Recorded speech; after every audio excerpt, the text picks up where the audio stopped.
No, they just. From Hollydale Ice Arena in Sewell, New Jersey, it's our fourth Gloucester Catholic ice hockey matchup for the 2025 season.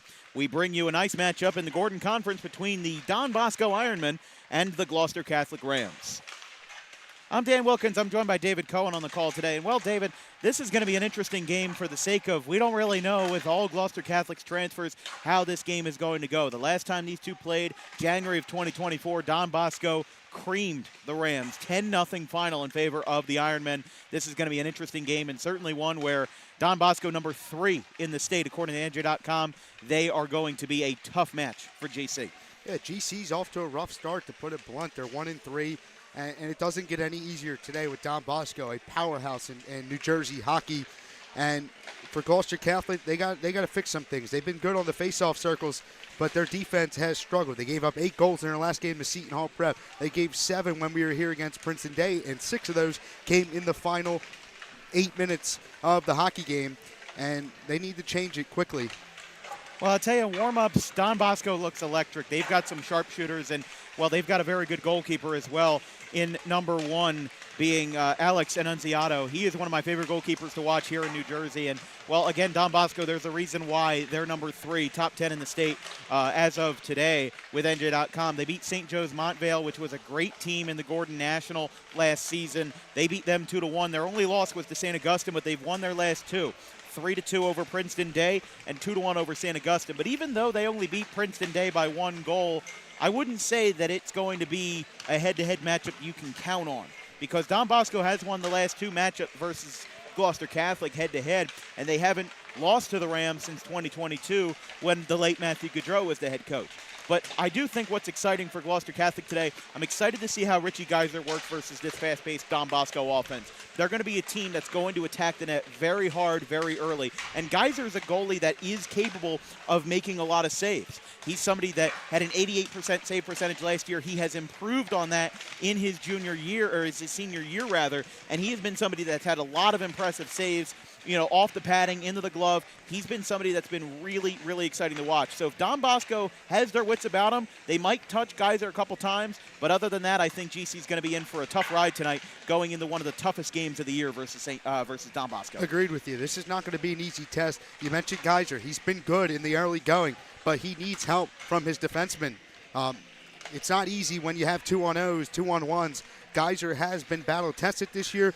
7 goals against Princeton Day. He was taken out of that game late, but the defense for Gloucester Catholic is one of their biggest weaknesses, and they cannot have all those mistakes tonight against the 3rd team in the state in Don Bosco. Well, one thing that's going to be interesting for Gloucester Catholic is Cole Pastor. He's the defenseman who scored 3 goals this year for GC already. He scored 2 of them versus St. Peter's Prep in a 6-1 win. And I think that Gloucester Catholic is going to be in for an interesting ride with that, because their defensemen are scoring more than their wings right now. And again, this is a second-year head coach in Mike Geary. He's somebody who knows what he wants. He's somebody that's very confident in his team, but also somebody who's very down to earth. If his team didn't play the way that they wanted to or that he wanted to, he's going to say it. He's going to say it to us. He's going to say it to his guys. He knows what he expects out of Gloucester Catholic. And Don Bosco, he's probably telling those guys in the locker room how tough of a test this will be.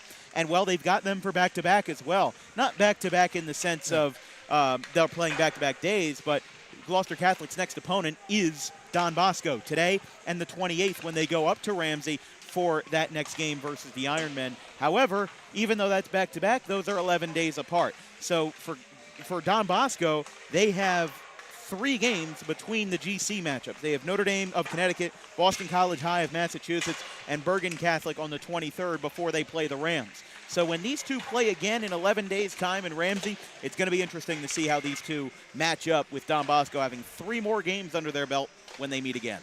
Yeah,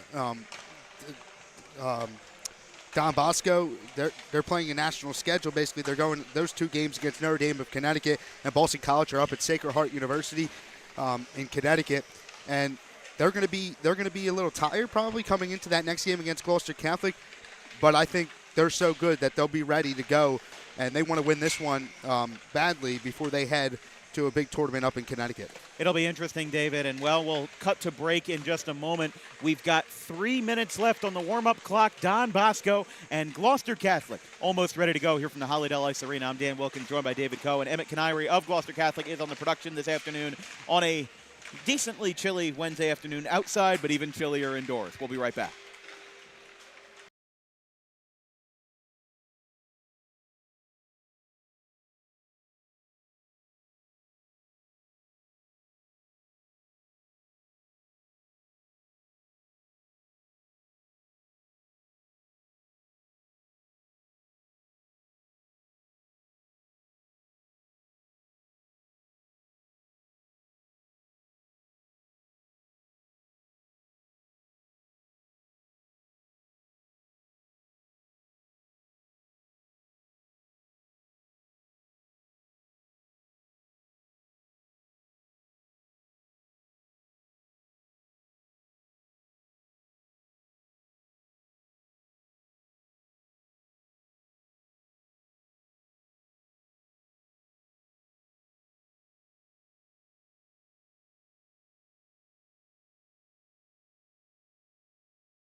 All right, go ahead then.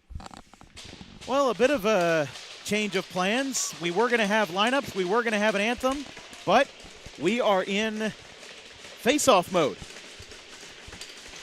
And we're ready to go, on our way from Sewell. Couple of hits early. Don Bosco clearing it out to the right side. That is number 12 in on that one, Aaron Blellen. Unfortunately, we did not get Bosco's starters, so we will have to update them on the fly for you. We just have their rosters. I'm Dan Wilkins, joined by David Cohen on the call today as GC wearing their home alternate red jerseys. Bosco in their road white and maroons. This one's out to the right side. Number 23 in on that one, Ryan Murphy. That one is tipped. Looked like it got a piece of Geyser. It stays in, and it's taken up by the left defenseman, number 22, Cole Pastor. We mentioned 3 goals for him this year for Gloucester Catholic. Sends a Bosco man down, got him checked around. That's number 14 in Michael Lacey, who went to the floor.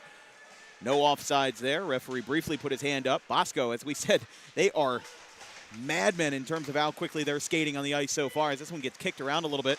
Back out to number 4, Kyle Delaney. Now on the right wing, Chris Conklin just in front of the blue line. Now sets it up, center, right face-off circle, fakes a shot or whiffed on it. Looks like he whiffed on it. Conklin, or check that, Delaney hangs onto it. Moving coast to coast to the left wing. Now moving up, shot, and couldn't get it that time. Geyser was able to stay strong in front of it. Picks up his second save of the day. Delaney keeping on that puck for a long time as now Bosco has to clear. Moving up to the right side, Delaney for the umpteenth time will have the puck. Now it's turned over, not for long. GC does hang on to it though as they go back behind the defensive blue line. Goes to Delaney. Bosco will clear to Doyle. Moving over to Conklin. Conklin shoots, no cigar. Second chance. Couldn't get it that time. Now in front of the blue line. Shot from downtown. Couldn't go by Scally, Braden Scally. Bit of a trip that time. Bosco almost got 2 of their men collided together as here comes the Rams. 3-on-1 though. Bosco outmatched them. And now here come the Ironmen. Number 13, Preston Farrow, right side. Guarded 2-on-1. Gets a shot. Didn't get anything there. Now another chance. Shot and goal. Number 9, Braden Scally deposits it for the first of the day for Bosco. And 12:35 left in the first. It's a beaut for the Ironmen. That's a nice bell ringer in the top third of the box, in the top third of the net. Makes it 1-0. Really quick shot there. Don Bosco's coming out with speed. The Gloucester Catholics got a little bit of speed too there, but they turned it over, and it led to the Ironmen goal. Well, I'll tell you, Bosco, they are, I think the reason why GC is operating quickly is because they have to. Because if they don't, Bosco's going to run all over them, and I think that they want to avoid what they had back in January of 2024, which was a 10-0 shutout. We mentioned 2022 was the last time that GC beat the Ironmen, as that one is fished out. Shot was taken by number 33 of the Rams in Afanzo Kislik. Now over the middle for Bosco. Another chance here, right side, wide open look off the sideboard for Nadav Hirsch, but it's turned over quickly. Here comes number 8. That is Bobby DeTurk. He gets sent hard into the ground, burns. Now on the near boards, it's Kislik. 2 goals for him this season so far in the early going. Kislik has it. Quick shift change here, but not for too many, as Kislik deposits it behind the back on the right side. Couldn't get up with that one was Michael Rogan, excuse me. Bosco couldn't really handle that one cleanly, but they still end up holding on to the possession as moving up. Slap shot, no good. But all of the games that Bosco has played this year have been all close, as there goes another shot deflected up. All of their wins have been 1-goal wins over Montvale, St. Augustine, and Princeton Day. And we'll have our first whistle of the day. We'll have icing. But yeah, I absolutely think that GC is kind of already in panic mode, if you will. Just not the kind of situation where you want to see, you don't want to see these kinds of mistakes early, because if they do keep making these mistakes, Bosco is going to be in for a pretty easy trip back to Ramsey. I mentioned in the open, Gloucester Catholic, they had to limit the mistakes and clean up some things because of how good Bosco is. Bosco's going to jump on those mistakes real quick. Yeah, that's one thing that makes Bosco different than other teams, is in any sport. You can make mistakes versus a bad team, but you can't make mistakes, when these teams are dressed to the nines and running their best offense as possible. You got to wear your Sunday best here when you're playing Don Bosco, and you have to be prepared. If you want to be the best, you've got to beat the best. That's exactly what Gloucester Catholic's going for today. 3-1, Don Bosco in the Gordon American. A nice little backhand shot there by number 13, Preston Farrow. Bosco still controlling the possession heavily here as that one is off of Geyser. Got knocked around a little bit by Ilya Burinov. Now Burinov brings it up the middle, but Bosco continues to snuff out any GC chances with a 3-on-1 outmanning there. As it goes over to number 22, the captain, Nico Papachristo. Now on the right side, slap shot. Got sent hard to the ground with a check in front of the goalkeeper, but didn't get any whistle that time. It was legal. Now this one goes over to Burinov. Burinov on the right wing, shoots it up off the glass just in front of the GC bench. Now goes over to Conklin. Conklin, they have a man, slap shot wide right by Jack Ashton. GC flicks it up. Couldn't get anything on that one. It's out in front of everybody. Waiting for a whistle, didn't get anything there. No icing. Bosco taking their time now. 9:30 to play in the first. 1-0 Ironmen. Moving over to the left side, it's Ashton. Left side, couldn't deposit anything there. A slow roller goes behind Geyser. And Ashton again, slap shot, saved by Richie Geyser. As Conklin couldn't get anything off on that one, and we remain at 1-0 with Geyser taking that one right to the chest. Conklin already with a goal and an assist this year versus St. Augustine in the 3-2 loss that was at St. Augustine. So it's the second game that they've played at this arena so far this season. St. Augustine and Gloucester Catholic, the two high school teams in South Jersey, to field their teams playing here. I mean, some of the club teams play here as well, like Washington Township, Clearview, and Kingsway. Good handful of them play at the Flyer Skate Zone in Voorhees. But that's a reason why, when we talk about club hockey, is there's going to be icing here. It's why we talk about when there's club hockey. I always talk to people about how crazy the puck drop times are. There's some that are at 8:30, 9:30.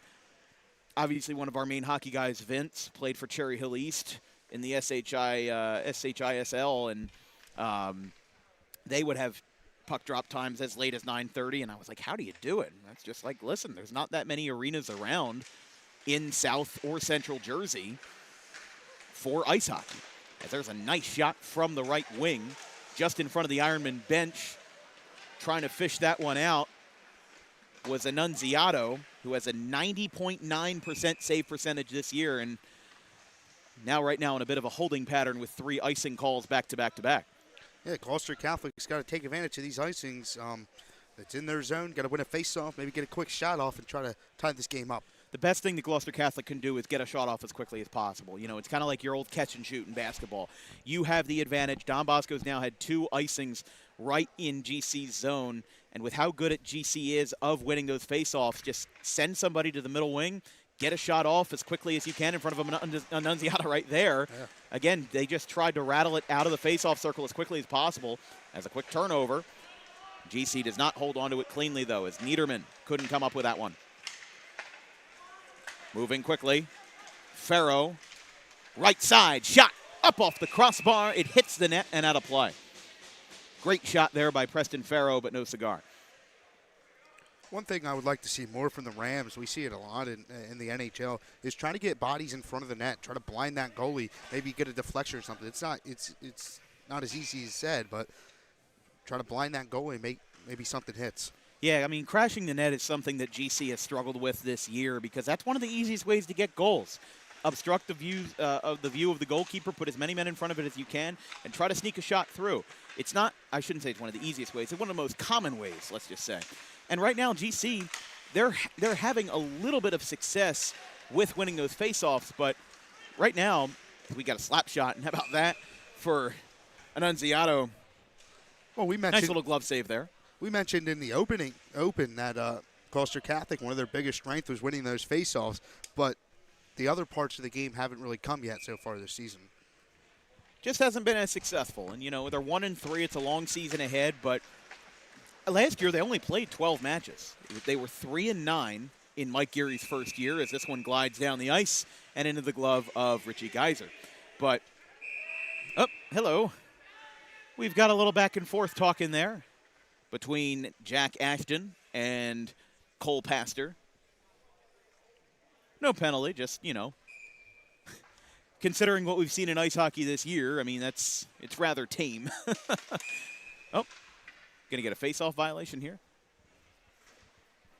In the face-off circle that time was Burns and Papacristo, one of 3 captains for the Ironmen. Now to the right side. It's Ashton fading over the middle, and that one was well high over the net.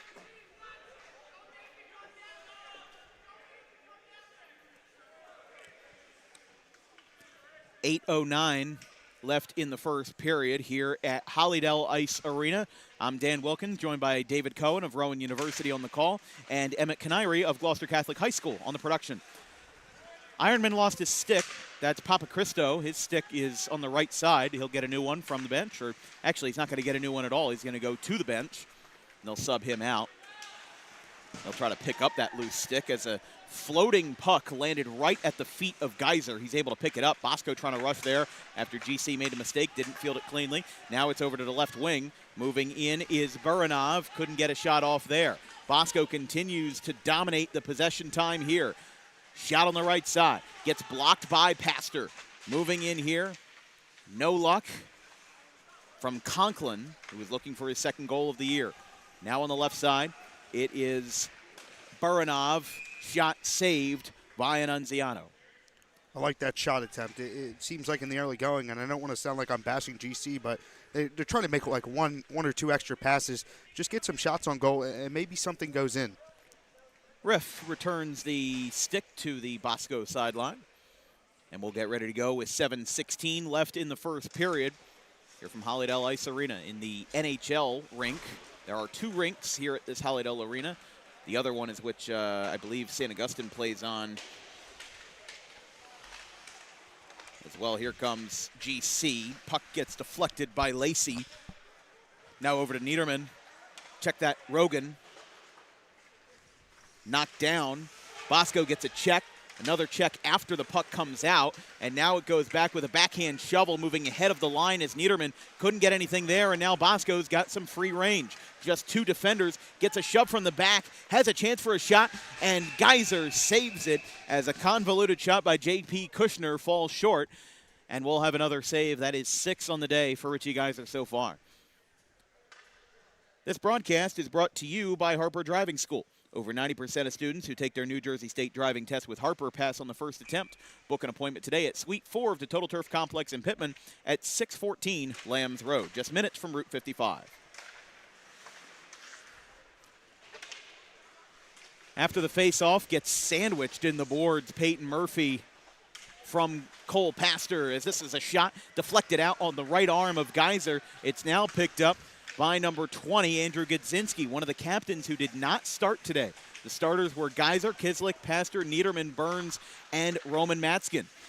As that one will rattle over, and looks like it is saved. He got it. I couldn't tell. I mean, you talk about crashing the net and blinding the goalkeeper. How about blinding the broadcasters? I mean, I couldn't see anything down there. As we'll have another face-off in the Bosco zone on the right face-off circle with just over 6 minutes to play in the first. Remember, for those unfamiliar with high school ice hockey, there is only 1 intermission instead of 2, and occasionally it happens in between the first and the second, but in every game we've covered this year, it's been in between the second and the third. So expect about a 5-minute break between the first and second periods. Oh, that puck got squashed by the ref, and now it hits off of the right post. GC got dangerously close to an own goal there, but now it goes out right side, or left side rather, pass from Fortescue to Farrow. This one goes out. Bosco clears it. Back behind both blue lines, it's Fortescue and Delaney back to back. Left side now for Leo McCullough. Moving in, Bosco with a spin, a fire. Geyser loses it, and GC is able to fish it out without a goal. Now they'll try to bring it up another hit as the stick gets shattered, or it didn't get shattered, but it just got taken out of the hands of number 97, Michael Rogan. Bosco continuing the drive, up by 1 goal already, scored just 2.5 minutes into the ball game with the goal from Chris Conklin. GC moving around with a lot of space. Pastor lost it. Oh, and he broke the stick. Somebody get the bill. He broke the stick at right on top of the center of the blue line. That stick snapped in half as he was trying to make the shot. As now Pastor clears it, Bosco pressuring. They turn it over. Bosco trying to clear the broken stick, and now we will have an offside called. Bosco is just a little bit ahead of the line there. But again, David, we know Vince very well. We've heard the stories of how expensive hockey equipment is. Yep. I'm sure whoever's kid that is that broke the stick, their parents are just about cringing right now for how much it's going to be to buy a new one. Looking at their bank account, oh, there goes more. It is interesting, though, and it partially plays into why hockey is one of the most difficult sports to get support at the youth level. You know, think about it in the sense of all the kids play youth basketball because it's so easy. You don't even, I mean, you need a ball to practice, but the jerseys are provided, the equipment's mostly provided, everything that's additional, you know, it's whatever you can find. It's one of the cheapest games that you can get covered. As GC and Bosco, a couple more pushes there with the puck separated. Now he clears it, and Annunziato gets in there. Great save by Annunziato on the misdirection, and we stay at 1-0 Ironmen.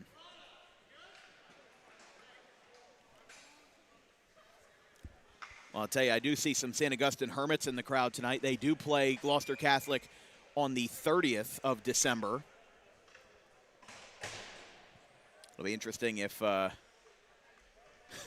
getting a little bit of scouting information on their opponents. As this one goes out, Bosco did win the face-off that time. They've been pretty good with it.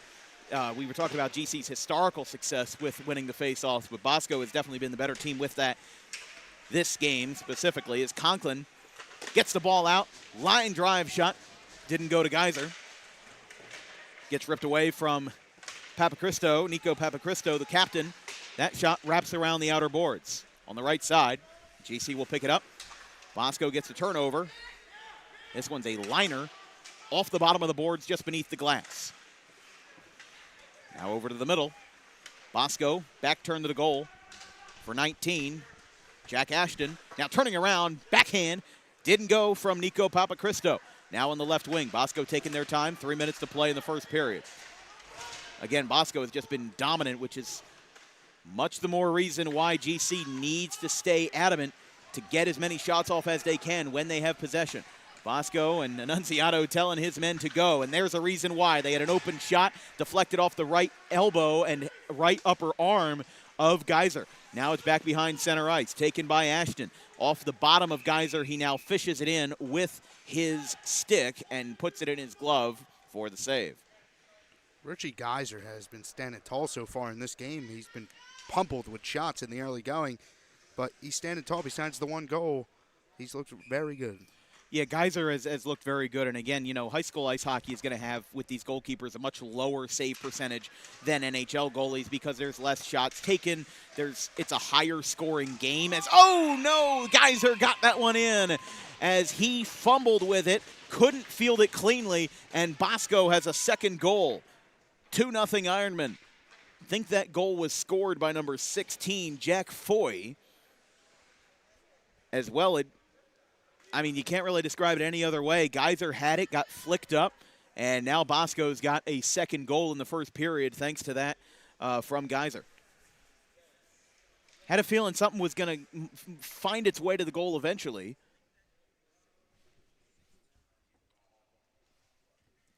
But we've got 2:39 left in the first period. And we're back underway. So Foy on the second goal. We'll have to look back at it and see who specifically had that one. No offsides. Bosco whiffed on it. I think you're right because he was usually the person leading the line back to the benches. That's where I got my guess too. Yeah.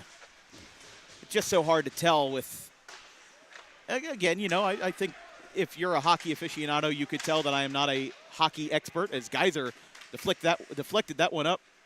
Kind of an oddball there, left side.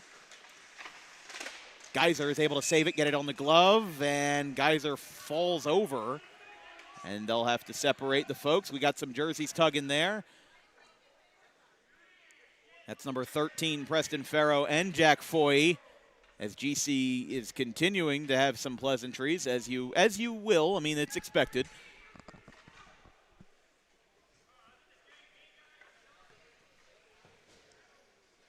So they'll have a full shift change for Don Bosco as they go into the face-off with 1:57. 2-0 Ironmen. Referee took a while to drop the puck there, trying to avoid a flinch as Geyser gets another save. He's got 9 so far.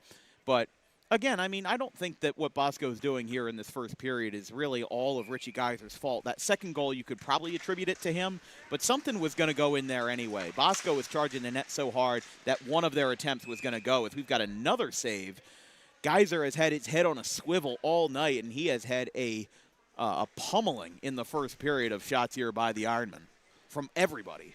Yeah, like you said, with all the shots on net, you thought something was going to happen, and yeah, he's just been pummeled, and something's got to give soon for the Ironmen. I would say something's got to give soon for GC as well. I would imagine, they're 1-3 this year.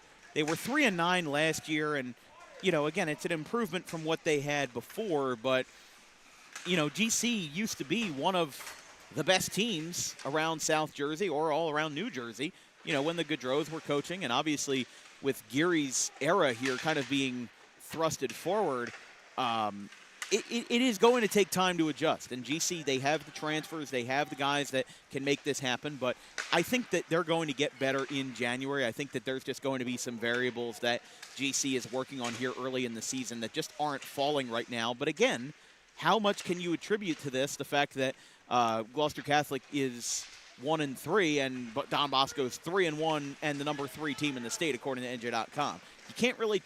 It's kind of like when you watch an FCS versus an Alabama game. It's just kind of like, yeah, upsets can happen, but right now Gloucester Catholic, they kind of understand that Bosco is Bosco, and that's how it is. And we've got goal number 3 of the first period, taken in by Nico Papacristo. And the Ironmen are up by a triple here with 42 seconds left in the first.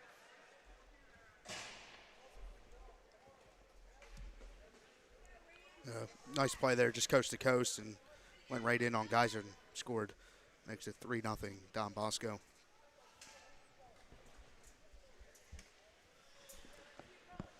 Bosco with 9 goals, 14 assists on the year. We mentioned that all of their games this season have been either 1-goal wins or 1-goal losses. They've been keeping all Ironman fans on their toes. As it's out to the right, didn't get it there. Bosco continues to dominate on the possession. Hello!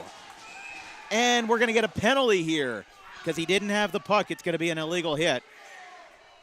As a little bit shaken up, but on his feet is Aaron Blelin. Listen in.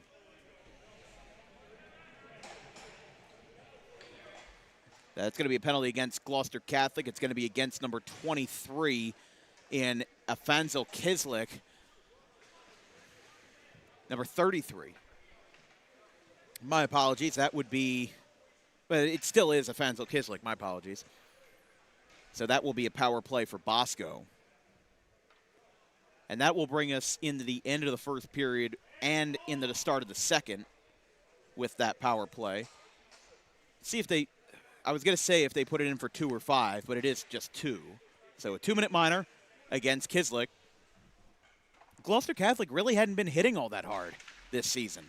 It's mostly the other teams that have been hitting them very, very difficultly with the checks. So yeah, that was one of the first ones. That's one of the first aggressive checks that I've seen from Gloucester Catholic, as this is saved by Annunziato. 16 seconds left in the first. But hits like that aren't exactly going to make Don Bosco happy to play you in the second and the third. Yeah. There's been a lot of pushing and shoving in the early going.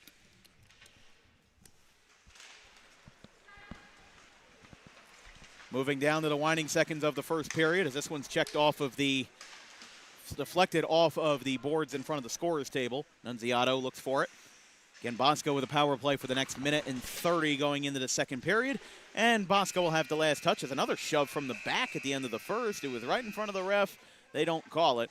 And at the end of the first period, Bosco already looking like that they might go to 4-1 if they get this pace going, as they lead it by a score of 3-0. 3 goals, 1 2 minutes in, 1 8 minutes in, and 1 with 2 minutes left in the period. So they'll wait for Bosco and GC to clear the ice.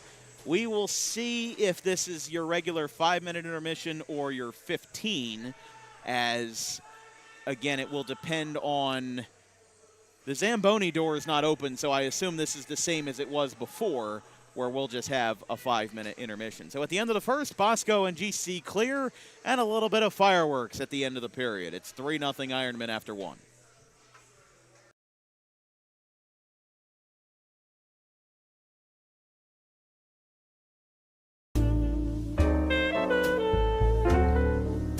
May is Mental Health Awareness Month. It is the responsibility of all of us to make sure that our friends, family, and anybody who we hold dear in our lives is feeling well. The problem with spotting mental health issues is that the symptoms aren't that obvious. Just because someone is okay or appears okay on the outside doesn't mean that they're okay on the inside. It's important that if they are in distress, that they call the right people and they get the help that they need. And it is very important that we treat each other with respect, regardless of who you are or where you come from. But it is just as important that we treat ourselves with respect, regardless of the situation going on in our lives. If you're in distress, you can call this number, 988, or you can visit any of these websites if you're not in distress, but would like to learn more information about mental health awareness and research.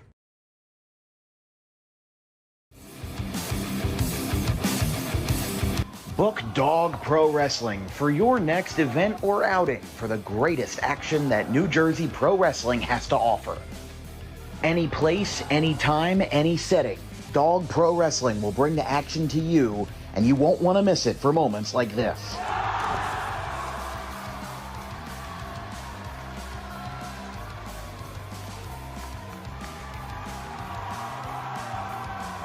But don't just take it from me. Take it from Max Mundo, the Dog Pro Wrestling ambassador. This is Max Mundo with Dog Pro Wrestling. Are you a civic organization, sporting club looking to fundraise? Then look no further to Dog Pro Wrestling. We do grand openings, corporate events, and much more. And why not from some of the wrestling talent themselves? I'm Vinny the Fixer, and I'm the champion of Dog Professional Wrestling. If you want to book the best, come see us. We're the cream of the crop. We'll come to any fundraiser you can think of. Just name the place and we'll show up. This is the upstanding Dylan Mesh, and for the entirety of my professional wrestling career, dog wrestling has been a mainstay for where I like to wrestle. So you can believe me when I say that it is quality. And I'm upstanding. I'm the only opinion you need. Yeah! It's your boy Gabriel Hodder here with my man Matthew Oman, and if you want your events to be all fight, no flight, then book Dog Wrestling so you can witness true primal fear. Woo!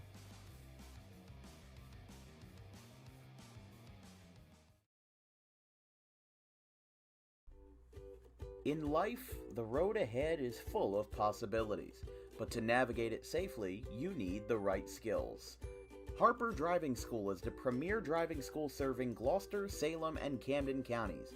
With experienced instructors, many of whom are teachers in local schools, we are dedicated to your success and will help you master the road with confidence.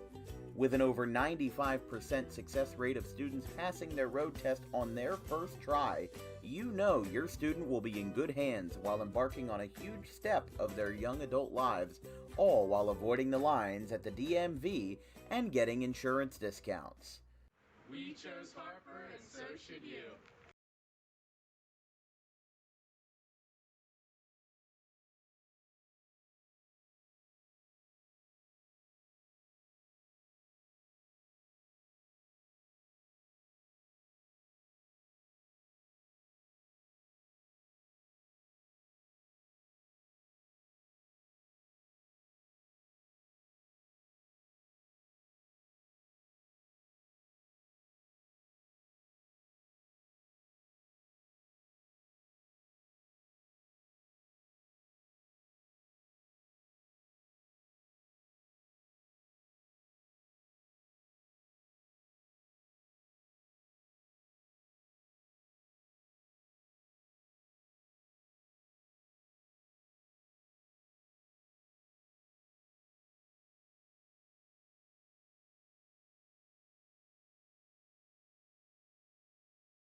on there. Yeah, they have Like a minute 30, I mean.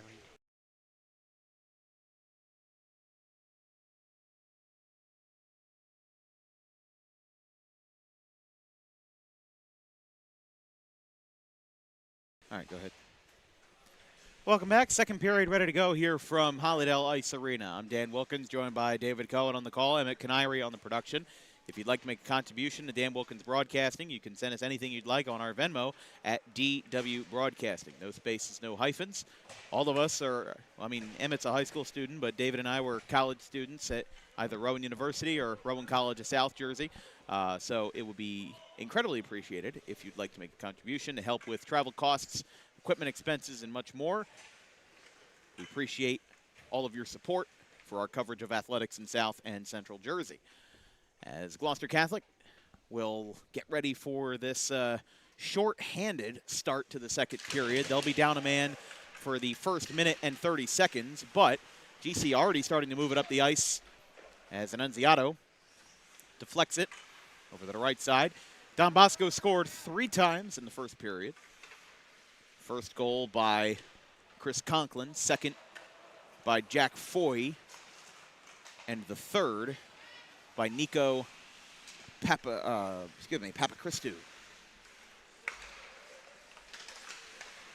Bosco moving up on the left wing, just in front of the blue line. Still keeping that puck, though, in front of the blue line, as trying to crash the net. Geyser is able to bring that one up. There was a little bit of fireworks before the period started. Nothing too serious, but Bosco had to get their men called off or called over to the bench.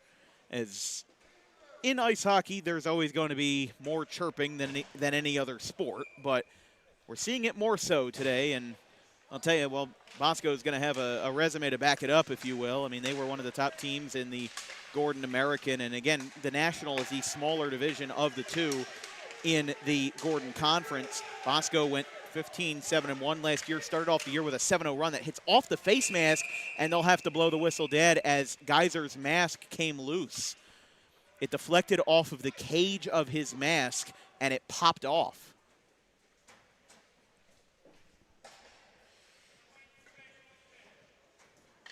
We're going to get a cross-checking penalty.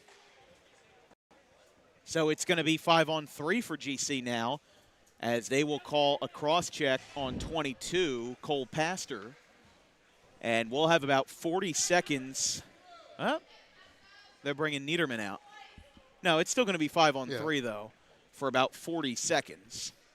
I didn't see the cross-check. I don't know if I just wasn't looking for it, but they send Pastor to the penalty box. Waiting for that to get updated on the scoreboard. Just about a minute into the second period. They're getting everything squared away there. Again, Pastor was the one who had the penalty called for the cross-check. So it'll be 2 minutes against Pastor, 2-minute minor. And we'll have about 40 seconds of 5-on-3 play. And then after that, about a minute 20 of a standard power play extended for Bosco. So this will be a great chance for Bosco if they can go up by 4 here, but they're taking their time, 5-on-3, and Geyser's able to save it just outside of the right post. Geyser able to bring that one in. I think if Gloucester Catholic can kill this 5-on-3 and then the regular power play, I think things might start to shift. Maybe that's some momentum, and maybe they can get something going down in the offensive zone. That's one of the things that helped them very well in that St. Peter's Prep win, Gloucester Catholic's only win of the season. And again, they played back-to-back last week against the two teams that finished at the bottom of their respective divisions. Bergen Catholic was last in the Gordon American. St. Peter's Prep was last in the Gordon National last year. And they split those. GC won easily 6-1 in the first game, and then they lost 3-0 to Bergen Catholic in the second game. But as it is right now, I mean, Bosco is their toughest opponent that they have played yet. Princeton Day was quite good, and they were going to win that game, but then Princeton Day found their footing, and they found their footing so quickly that GC didn't even know how to react. So there was, I think, you know, the outlook of Gloucester Catholic this year would have been a lot different if they had won that Princeton Day game to open up the year. And, of course, they had their first road game earlier this week where they lost 8-2 to the Seton Hall Prep Pirates, a team that they will play later in the regular season in mid-January. This one will roll out on the right side. Number 23, Ryan Murphy. Murphy brings this one up the ice quickly. GC back to 5-on-4 here. 45 seconds left in the power play for the Ironmen. A little bit fumbled that time. Sticks go up in the air. Trying to get a block. They do. Bosco creates some space, though, in the offensive zone on the left side off of Geyser at the midsection. Rolls back out to Jack Foy, looking for his second goal of the day. Goes back out to the right defenseman, Braden Skall. Back over to the center. Slow shot. Don't know if that's what he was looking for. It's back over to Delaney. 15 seconds left. This is going to be a huge power play kill for GC if they can get this done, but it's almost done. They whiffed at it twice. There's 7 seconds. Bosco running down the clock. Here comes GC. They're going to try to clear this. They do not, but they do run out of time, and that is the end of the power play. How about that for a great power play kill there, going from 5-on-3, but it's not going to be for very long. Pastor's going right back to the box. Pastor and Niederman setting up a little residency in that penalty box. They've been here. They've been there several times this year. I didn't see what the penalty was. I didn't call a hook. They called a hook. Okay. Didn't get to check over at the box to see what the referee had called. Our next broadcast will be tomorrow back in my alma mater. It's a Group 1 South Jersey Colonial Conference matchup between the Haddon Township Hawks and the Audubon Green Wave at 5:30 from the John Kling Gymnasium. I'll be on the call along with Thomas Gaffney of Montclair State. And then on Friday, we've got more Group 1 basketball, Gloucester and Pittman, a crossover between the Tri-County and the Colonial. Although Gloucester for the longest time was in the Tri-County, and they were a fierce rival of Pittman High School. That one's off the crossbar. Didn't go that time. Such a close shot to go up 4 as Conklin will pick this one up. Slamming the stick into the ground for Braden Skall. He gets the pass, goes to Foy, back in front of the blue line, gets a skate fading over the blue line. That one is skipped up off of Geyser, and now it's picked up by the Rams. It will go to Buranov. Buranov deflected it over the left side, coming in hard, trying to match that offensive energy that Don Bosco has if they want a chance in this game. As now coming out of it without the puck is the Rams. Not for long. Coming in on it is the captain, Godzinski. GC gets it out, slams it hard off the boards. Couldn't get anything there. And now waiting as the shift change happens. He is standing for a long time behind that net. Number 21, Nick Zayas. No offsides. Bosco gets worked back behind center ice, and now this one is brought back out behind the second blue line for Papa Cristo. Bosco moving up, couldn't get anything there. Now moving in, left side, wraps around, but he gets the puck out, passed it to McCullough. And now over to the left side. That was interesting. Mike Geary definitely didn't enjoy that call there. As back over to McCullough. Takes his time. Delaney matched up by Burns, the center. Checking over. Burns deflected it. Now he has it. Oh, Burns can't get it. Diving in front of it. Second chance, third chance, no. Couldn't get anything that time as the sticks got caught together. And now GC's going to be in full aggressive mode here, but now here comes Bosco. They are way up on the ice. Don't get anything there as he got tugged by the shirt. Didn't get anything that time. Here comes the Rams again, number 33, Kislik. This one is deflected up. Right in front of center ice, right in front of us. Here comes Bosco. No offside and a goal! 4-0. Chris Conklin picks up that one. And with 9 minutes left in the second, Bosco strikes again. As a lot of back and forth there. GC had the closest chance they could to getting on the board. No cigar that time, though. The Ironmen lead it 4-0. What a stretch of play. Gloucester Catholic, they kill 3 penalties. They go down. They look like they're going to score. Bosco makes a good save. They go right back down. They score again. It's 4-0. I mean, Mike Geary, you can even hear it through the crowd, Mike. He is not at all happy with the calls being made on the ice tonight by the linesmen. And, you know, I'm not a big hockey rules aficionado, So I'm not the kind of guy that's going to criticize whether it's the right call or the wrong call. Vincent and Javier, when they call those games, they can have a lot more of a say on whether those calls were right or wrong because they played the game. But as shot missed by 75 in Roman Matskin, now GC with a slapper from way downtown, didn't go. Aggressive shot by Pastor. He wanted the shot again as GC crashes the net. No luck there. And look out below. He sent a man to the ground. They're getting everybody separated here.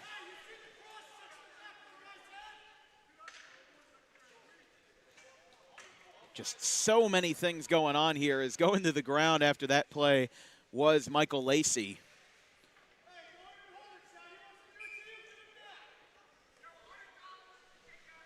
We'll have a face-off here after a complicated possession ends in a save by Annunziato. As we mentioned, a near 91% save rate as Annunziato gets ran into.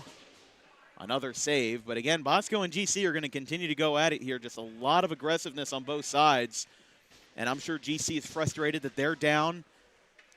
Bosco would be frustrated by GC's frustration, if you will. It's a full circle. That's how it is. Well, I'll give the Rams their credit. They're playing a lot better in the second period than they did in the first, especially in the offensive zone. They're getting a lot more shots on goal and getting their chances. They just didn't get their luck when Don Bosco scored that fourth goal. There's some teams that are better on one side of the ice than others, and that's just how GC was tonight so far.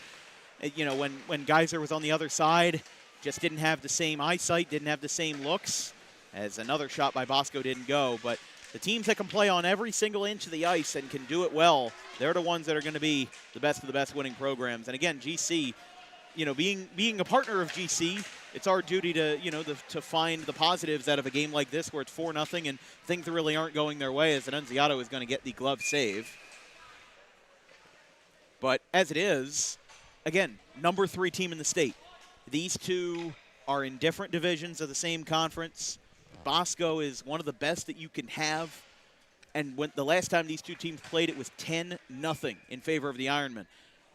There's still a long ways to go, but as it is, GC holding up as best as they can in this game. Agreed. 10-0, that's not good. Last time they met, but only 4-0 so far here. Plenty of time to go, though, and we'll see if the Rams can maybe get on the board. 8:15 to play just about in the second period as puck gets rattled around again. Didn't get anything there as GC sent a man to the ground.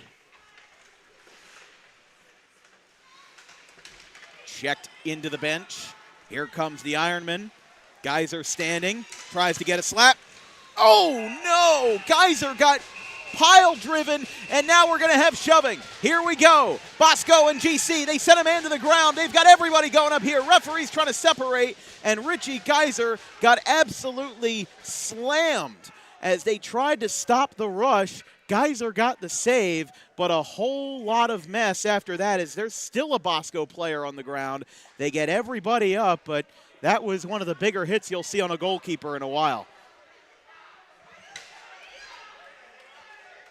They're going to send there's a Bosco and a GC player arguing outside of the box. This is where things can get ugly here.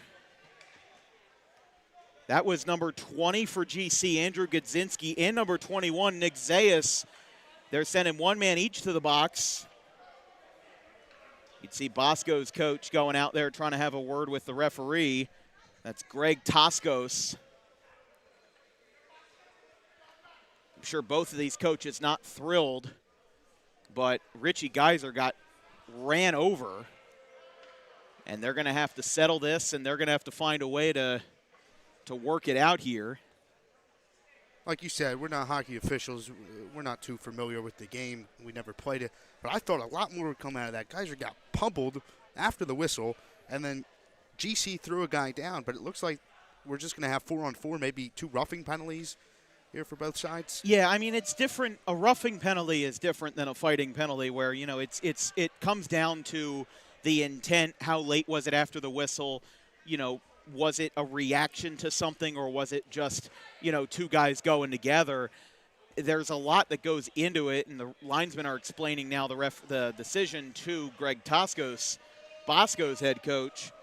But you can hear some of the parents are a little bit upset, whether it's the fact that, we're not getting going. But, again, remember, there's a lot of different ways that a penalty can go, and they have to be careful with – everybody has to be careful with how these penalties are applied, because this is NJSIAA hockey, and the same rule applies for disqualifications and playoff eligibility. If you have 3 ejections in a season or 3 disqualifications in a season, you automatically get disqualified from the playoffs. Now, that is a rule that I wholeheartedly disagree with, and I think it's one of the worst rules that exists right now in New Jersey high school sports. But that's not the time for debate. The time for debate is when the executives meet in Robbinsville every year.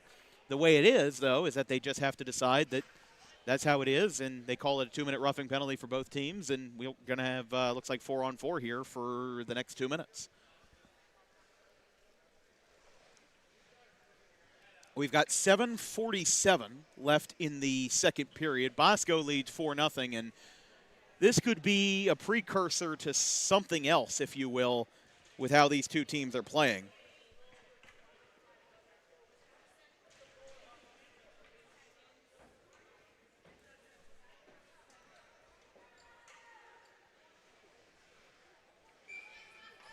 All right, so we'll have the whistles go. There's 5 guys on each side on the ice. Okay, so then Am I miscounting? No, we do. Yeah, it's 5-on-5. Yeah. So they would have counted it as coincidentals then, where those 2 players, they will still be in the box, but it's almost like an offsetting penalty, but they're just called coincidentals. Here comes GC, and it's a goal. First of the day for the Rams, coming back after a handful of slams. That time it's a slam not of the aggressive kind, but of the scoring kind. Rams on the board, number 33. That's what we talked about. Fanzo Kislik.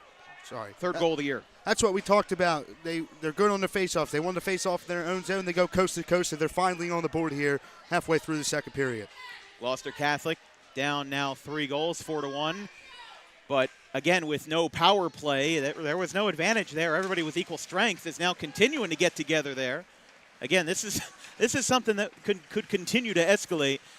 Depending on, how everything is called as Bosco goes up. This one's turned over. Here come the Rams again. Right side for Burinov. Moving up and couldn't get it there. Bosco gets that one out over to number 23, Ryan Murphy. Nice misdirection by Mike Doyle. Shooting through the middle. Geyser. And it's a goal. It just got through as the goal by number 12, Aaron Bellin. Aaron Blellen that time gets the goal just 30 seconds after Gloucester Catholic scores their first. Bosco gets it right back, and even though it's not a shutout, it is still very much in Bosco's favor, 5-1. What did we say? Quick strikes for Don Bosco. They're gonna come back with revenge, and they do it right there quickly, 30 seconds, as you mentioned. I think both teams were still a little bit rattled up by that whole incident there, and GC took advantage of Bosco. Bosco took advantage of GC, and, it's just like we offset. You get a goal, I get a goal, and now we're even, except we're not even because it's 5-1. Bosco still, they've been controlling the possessions for most of this second period here. As another tangle. Ironmen lost his glove that time. Preston Farrow was able to pick it up quickly and reapply it. Now another chance. Bosco right side. Geyser lost it, and now it's a save as he goes for a full stretch that time to pick that one up, and Geyser continues to get the save. And I don't think the GC is going to make a goalkeeper change at any point in this game unless it gets really out of hand. Their backup goalkeeper is John Stanton, number 29, and that would be the only guy that I could see possibly getting that. But I don't think that they're going to change him out, because these goals that Bosco are scoring, it's just a matter of overpowering. It's not a matter of any mistakes, really, that Geyser is making. Otherwise, he's doing a great job, just like that save there. It's 5-1, but Geyser's look good. He's made maybe 2 mistakes. First period, tried to freeze that one. It tipped up into the net. And then that 5th goal, maybe he was a little too far out of the net, and they just went right 5-hole through him. Just behind the net there, gets a shove from Pastor. Coming up with it is the Rams, back over to middle for number 23. Now it's brought out by number 9, Braden Skall. And we'll have an offside. Linesman in front of the Bosco bench was looking at that one, and he got it. Just under 6 minutes to play in the second period. This broadcast is brought to you by the South Jersey chapter of the National Adult Baseball Association, the most competitive men's baseball league in South Jersey, with over 20 competitive teams across 4 divisions and highly competitive play during the spring months. Registration is open for the spring. Visit SouthJerseyNABA.com for information. Would like to thank our good friend Mikey Sr. and Donovan Schmidt for providing that sponsorship with us. We've covered several NABA games in the fall this year. As now over towards center ice. 3 Bosco defensemen out there. Hirsch, Delaney, and Doyle. GC takes over, but not for long. No offside. Right wing. Backhand. And it's in, and it counts. Annunziato got run over, but the goal stands. Taken in after the backhand assisted. The goal is by number 75 in Roman Matskin, the right wing. And it's 5-2.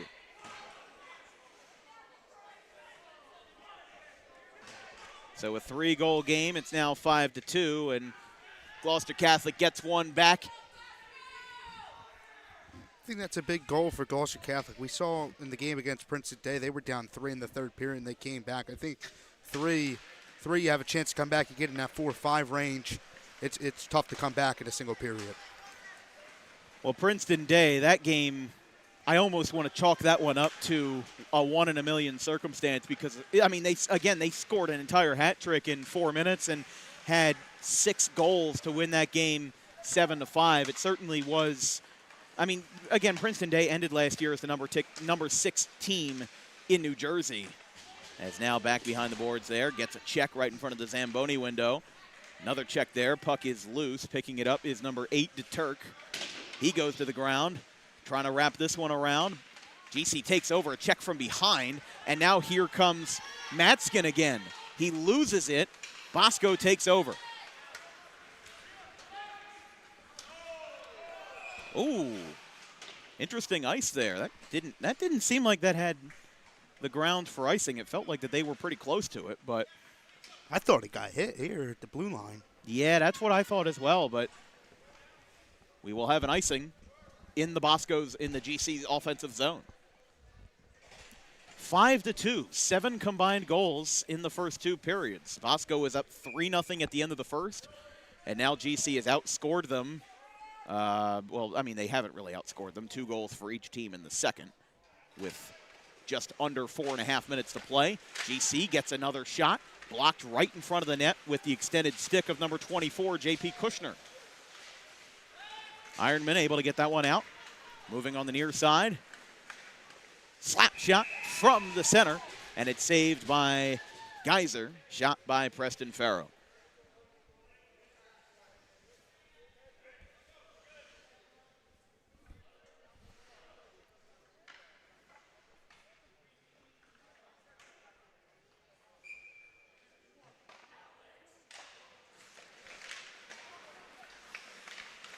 Over to the left side, brought out. Now another chance for Bosco here is, again, they've gone back to their ways of controlling the possession, but it does feel a little bit better in the favor of GC in the second period. As Bosco continues to move here, Preston Farrow is there. Niederman back at it on the right side, just in front of the scorer's table, gets sent out by J.P. Kushner. Now here comes the Ironmen on a breakaway. 2-on-1. It goes behind. Geyser once again on his back. And the goal, is it counted or no? Bosco will come out of this one, and they do say it counts. 6-2. Preston Farrow gets the goal, and they're up by 4 with 3.5 minutes to play in the second. Again, They give up a goal, they come right back and score quickly again. And that was another goal, that a turnover in your own zone. That's how they scored that one. Yeah, it's been interesting to watch these two teams tonight so far. And again, Bosco, the number 3 team in the state, they're only lost to a just as talented St. Augustine team where they've already played their head-to-heads, both of them this year, splitting that matchup as it just goes to the right. Brought up by the Rams, number 11, and Ilya Burnov. And Bosco out, now in the GC zone, but GC trying to trail behind him. A little misdirection there. Gets Burns a little extra distance, and now here comes the Ironmen again. It's Jack Ashton. Oh, he whiffed on it. Now Gloucester Catholic coming back up here. Right side for 33. Kislik already has a goal for him today. He falls right in front of Annunziato. Another Ironman down. There's a stick loose. Now sweeping it out in front of the net was Doyle. Another check, puck loose. Bosco comes up with it. It's Ashton now moving it up to the right side. Conklin looking for another one. Couldn't get it there. Another check. No whistle, but Geyser does come up, and now there is a whistle just for the save, though. No penalty. Might have been again, just a hard crash that time by Don Bosco. They have done a very good job at crashing the net and obscuring the view of Geyser. And that's been something that they've done very well. And I can list off a million different things that Don Bosco has done well, and that's the reason why they're number 3 in the state. You know, a team that is this good is going to have more positives than negatives, and if they have any negatives at all. And you see that in any sport. Any team that's good is going to have a lot of good things to talk about, and that's, you know, why they are number 3 in the state. 6-2 right now, 2.5 minutes left in the second period. They're cruising right now, and this still could be their first win with over a 1-goal advantage. All 3 of the matches they've won have been 1-goal games, but again, they've been versus very good teams. St. Joe's Montvale, St. Augustine, and Princeton Day, all top-notch teams, from the Green Knights to the Hermits to the Panthers. Gloucester Catholic trying to get any advantage that they can, as this one is brought out by Pastor on the near boards. Pastor lost it. Now they've got to deflect it out as the puck got stopped there. Shot didn't go, got kicked out.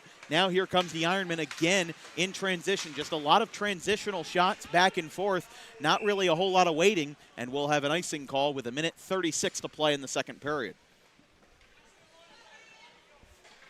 For our Gloucester Catholic friends, of course, as you know, we will be at all GC home games this year. We have our next game at 7 p.m. It's our first and only ice hockey night game this season. It will be between St. Augustine and Gloucester Catholic. I believe it will be on this rink here at Hollydale at 7 o'clock on the 30th, and then we ring in the new year on January 2nd versus the Hun Pirates. Here come the Ironmen. One hand.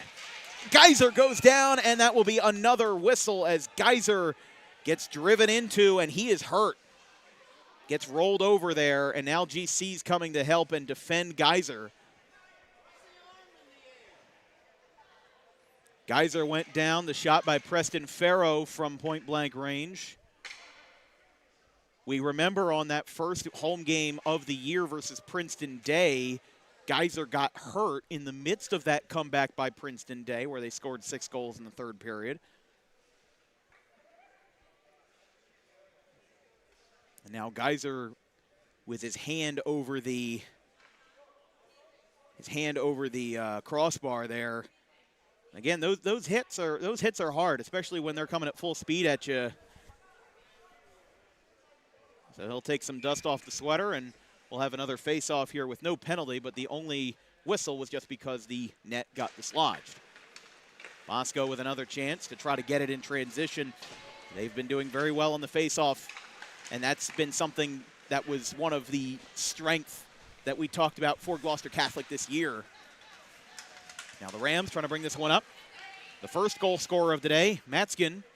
Oh, it almost got past Annunziato there as it took a couple of odd hops. And again, remember, 1 minute left in the second period. We will have our 15-minute intermission where they'll have a new cut of the ice. Bosco gets blocked on a flat stick. Where's the puck? It's on the left side in front of the face-off circle. Brought around the ring and up and in. Wow. Goal, Bosco. Second of the day for Preston Farrow. And they make it 7-2 with 38 seconds left in the second period. Good move by Farrow. Kind of deep left there. Went around and went to the right. Scores. One of the things we talked about earlier was how many goals Gloucester Catholic is giving up in their losses. Already 7 today. It's still a period to go. 8 in their last game against Seton Hall. 7 against Princeton Day. You're not going to win hockey games like that. You got to play their defense, and they got to clean it up. Don Bosco, as we said, they will play Gloucester Catholic in Ramsey in 11 days' time on December the 28th. But that is the next game that GC plays. They're going to have 11 days off after today, and they'll be playing the exact same opponent again before they have that 2-game homestand with St. Augustine and Hun School. Then they have on the 7th, Pope John, and on the 9th, St. Peter's Prep before coming home again versus Princeton High, that is, in a non-conference game on the 12th. This one's a liner. Geyser couldn't get there, but he is able to deflect it out. Puck comes loose, and that is the end of the second period. So here in Hollydale, it's been 3 goals for Bosco in the first and 4 in the second. The Ironmen are rolling, and while GC is on the board, we'll see if this 5-goal deficit is too much for the Rams to overcome, as after 2 periods, it's Don Bosco 7, Gloucester Catholic 2. We'll be back in about 15 minutes here on Dan Wilkins Broadcasting with the third period ready to go.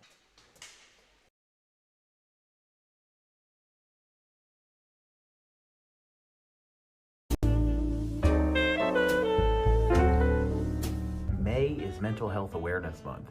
It is the responsibility of all of us to make sure that our friends, family, and anybody who we hold dear in our lives is feeling well. The problem with spotting mental health issues is that the symptoms aren't that obvious. Just because someone is okay or appears okay on the outside doesn't mean that they're okay on the inside. It's important that if they are in distress, that they call the right people and they get the help that they need. And it is very important that we treat each other with respect, regardless of who you are or where you come from. But it is just as important that we treat ourselves with respect, regardless of the situation going on in our lives. If you're in distress, you can call this number, 988, or you can visit any of these websites if you're not in distress, but would like to learn more information about mental health awareness and research.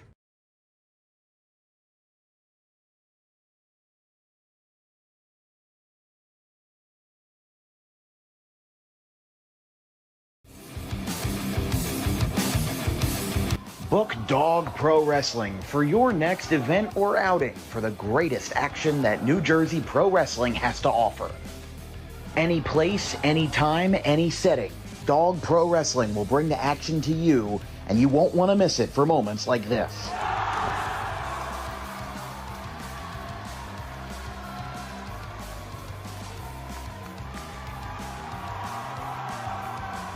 But don't just take it from me. Take it from Max Mundo, the Dog Pro Wrestling ambassador. This is Max Mundo with Dog Pro Wrestling. Are you a civic organization, sporting club looking to fundraise? Then look no further to Dog Pro Wrestling. We do grand openings, corporate events, and much more. And why not from some of the wrestling talent themselves? I'm Vinny the Fixer, and I'm the champion of Dog Professional Wrestling. If you want to book the best, come see us. We're the cream of the crop. We'll come to any fundraiser you can think of. Just name the place and we'll show up. This is the upstanding Dylan Mesh, and for the entirety of my professional wrestling career, dog wrestling has been a mainstay for where I like to wrestle. So you can believe me when I say that it is quality. And I'm upstanding. I'm the only opinion you need. Yeah! It's your boy Gabriel Hodder here with my man Matthew Oman, and if you want your events to be all fight, no flight, Then book Dog Wrestling so you can witness true primal fear. woo!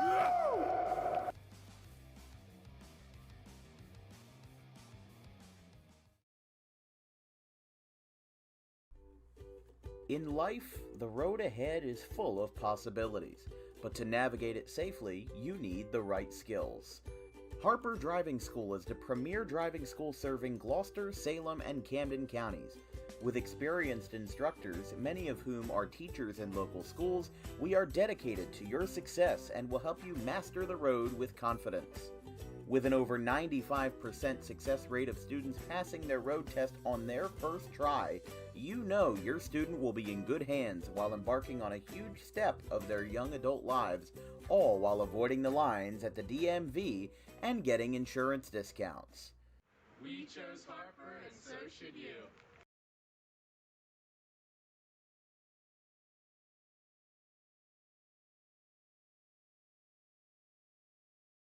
Jersey is the number 2 seed. As we said, they beat Manville 19-0 in the first round, which was even larger than Audubon's 16-0 win over Paulsboro as the 1 seed in the first round. That one's hit out towards center field straight away. Oh, she misjudged it. Got over her head in center field. Now this one's got a chance to be 3 bases for Spire. She's flying around third. Here comes the throw to the plate. It is not in time. What a way to kick off a semifinal with an inside the park home run. Emma Spire, who will take her talents to the Great Danes after 2026, lights up the scoreboard with a fly ball that got misjudged in center field.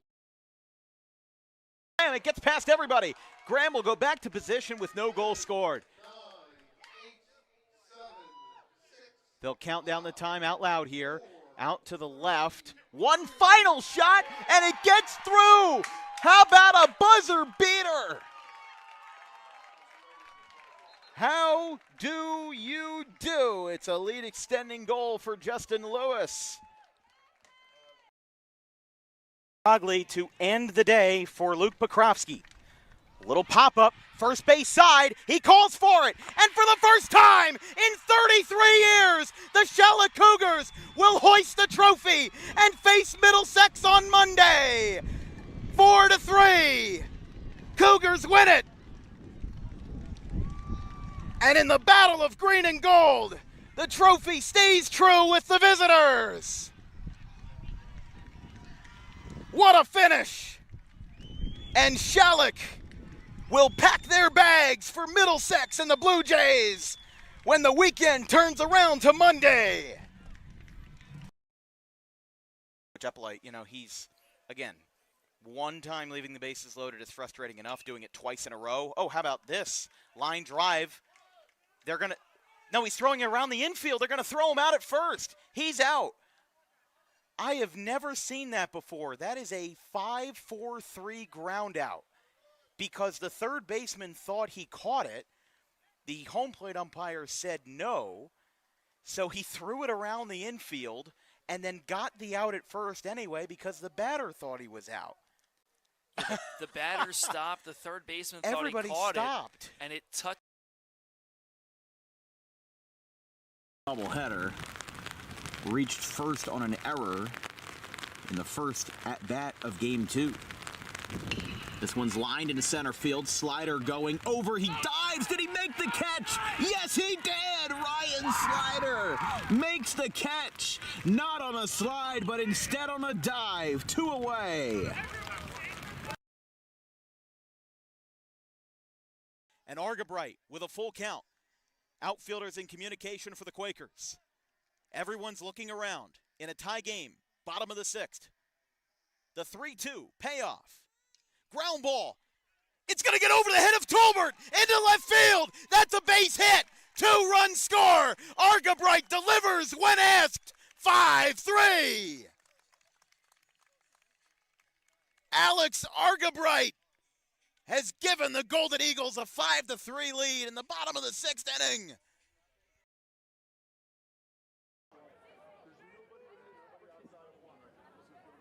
So after the holding call to be 1st and 20, as now rolling out to the right side, he's got a little bit of room to run on a QB rush. He's going to get a first down. There's no flags, and how about this for 61 yards?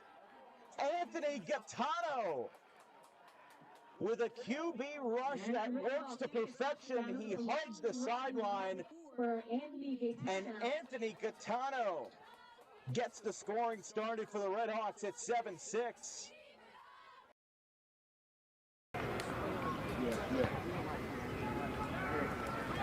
Jack Mostero, 2 for 3 with a strikeout, a double, and a single. Looking to play hero.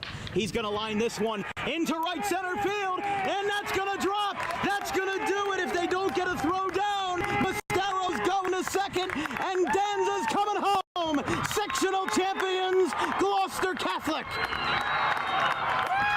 They do it in a walk-off fashion as GC with Mostero playing hero.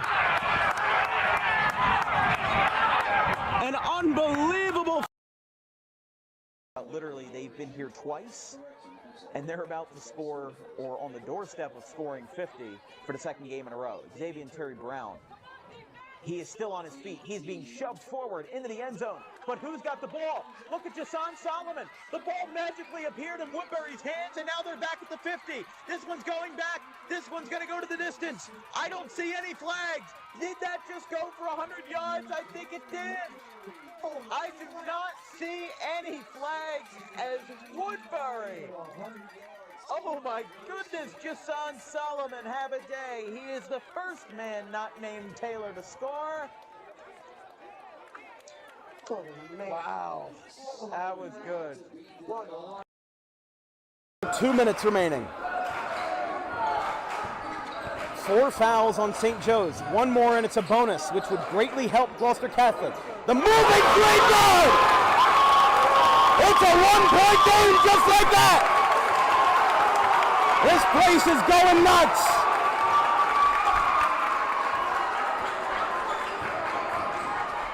And now a drive to the basket by Spross. He lays it up and lays it in! St. Joe's has 2 timeouts remaining. Gloucester Catholic still has 3. Here we go. Mostero pulls up. He goes for 3! 6 points! Jack Bosco has tied the game with 90 seconds remaining. How will the Wildcats respond with a miss?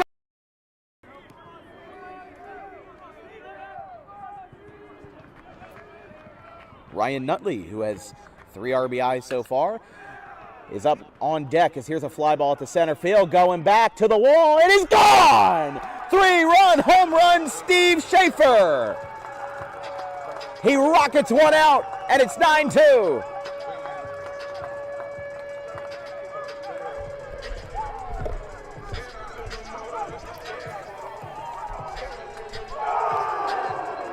First home run for Schaefer this year, the second hit at home by a Scarlet Raptor.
Third period ready to go here from Hollydale Ice Arena. I'm Dan Wilkins, joined by David Cohen on the call, Emmett Canary on the production, as we have Don Bosco on the left, Gloucester Catholic on the right.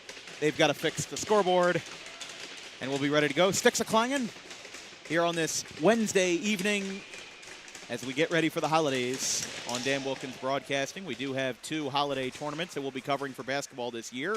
On the 28th, we've got the finals of the Audubon Holiday Tournament with the girls and the boys, so 4 games total, including third-place games and consolation games. And then the 29th, we have the first round of the Pittman Holiday Tournament as GC gives a little shove from the back that time. But I'll tell you this, has been a very aggressive game, and with the new cut of ice on the rink so far, it's been all Bosco, 3-0 after the first period, 7-2 after the second. David, your thoughts on this game so far? Yeah, Don Bosco, they've been the better team, and for a reason. They're third in the state, like we mentioned throughout the broadcast.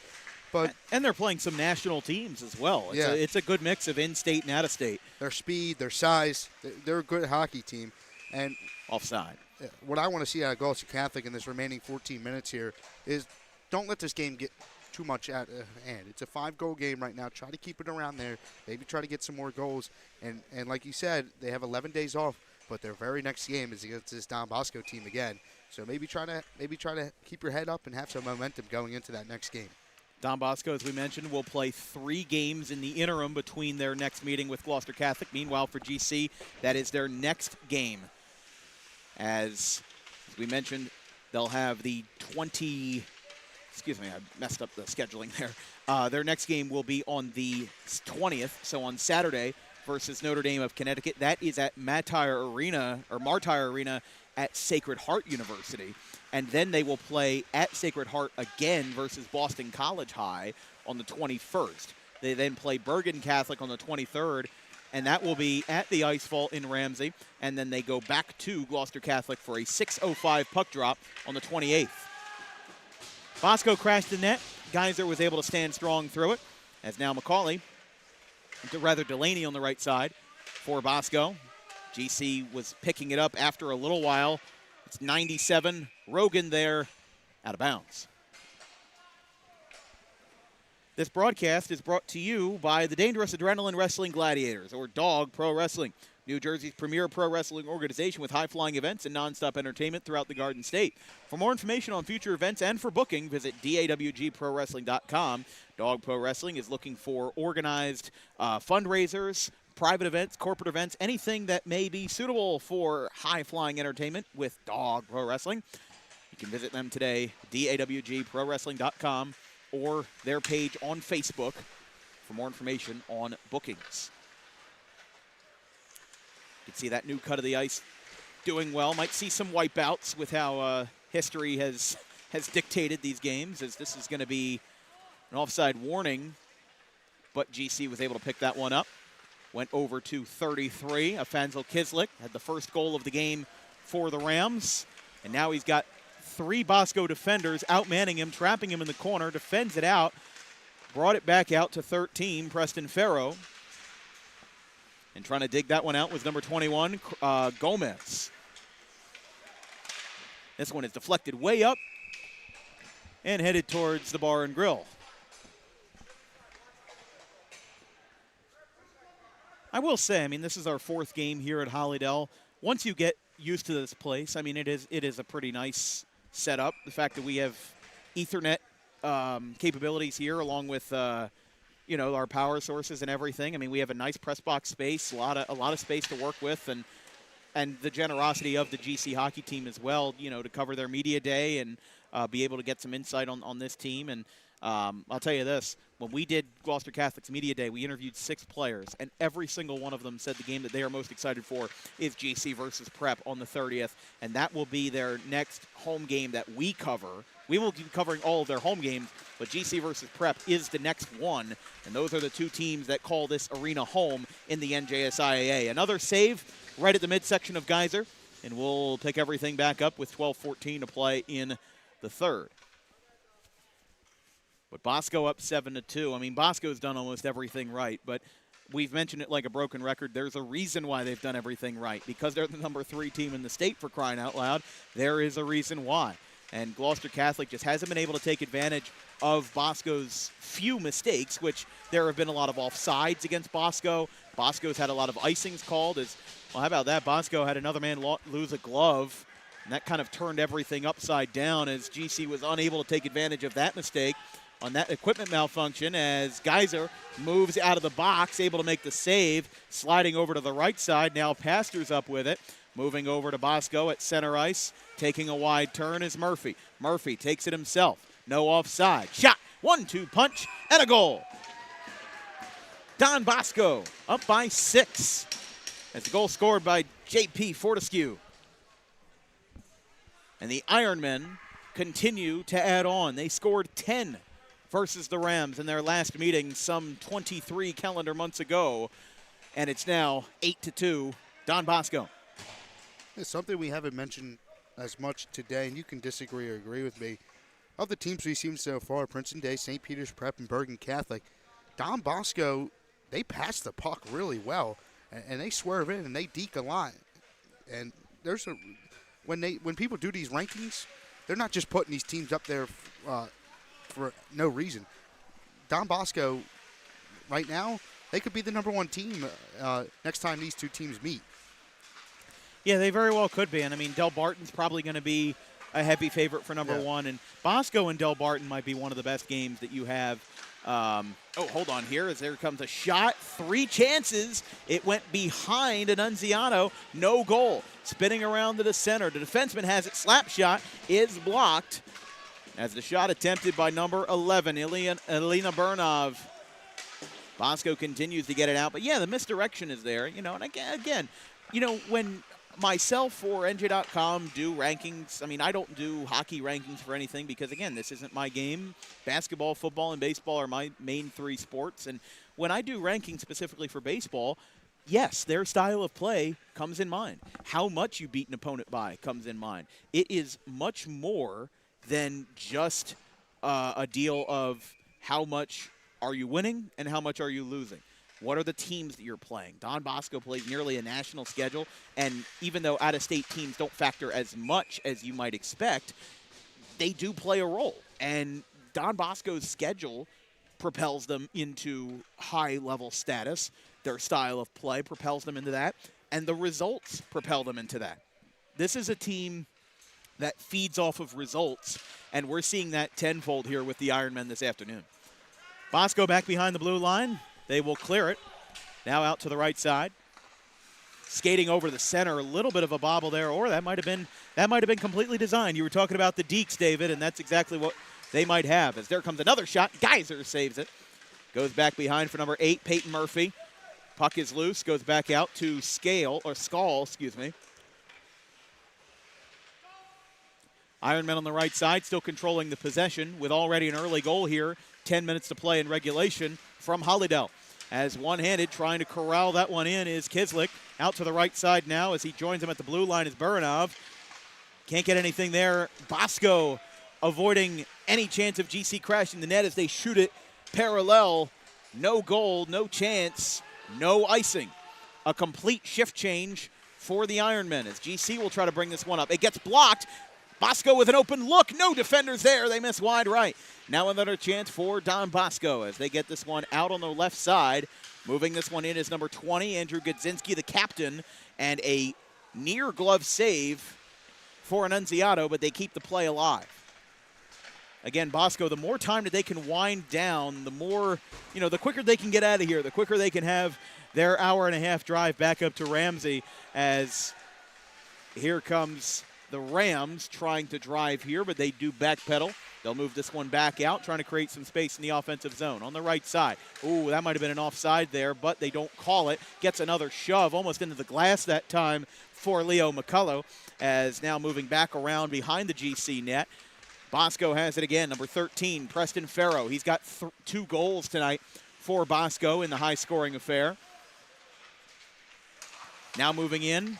Ironmen trying to get a couple shots off here. Puck comes out. Got another huge check. We're going to have a delayed penalty, and now the penalty gets applied as a collision between Niederman and Farrow. We'll see where this gets called.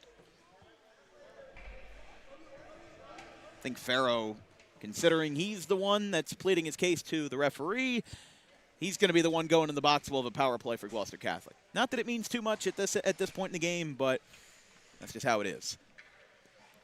Hey, work on some things, right? That's what you got to do at this point in the game. Work on this power play, get some guys in front, maybe score.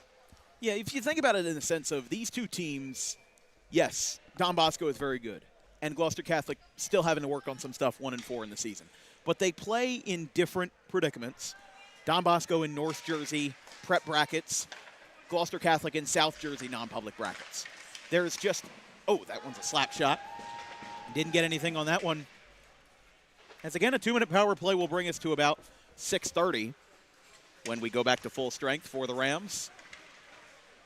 As again, with Gloucester Catholic, these two teams are not going to meet each other in the playoffs, and anything that GC gets to take advantage of today is going to be almost a moral victory.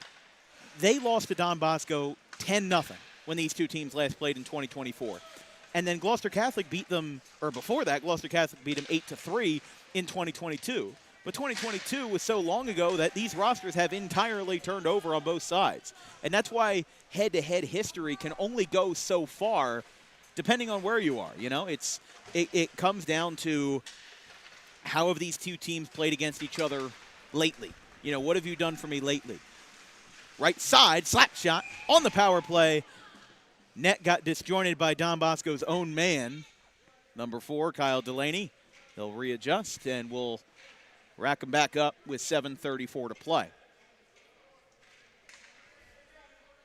I think head-to-head in high school sports is kind of going out the window because these teams are changing left and right. We're seeing a lot more. New Jersey was like in the top of the nation in transfers last year. I didn't know that. For all sports? Yeah. Huh.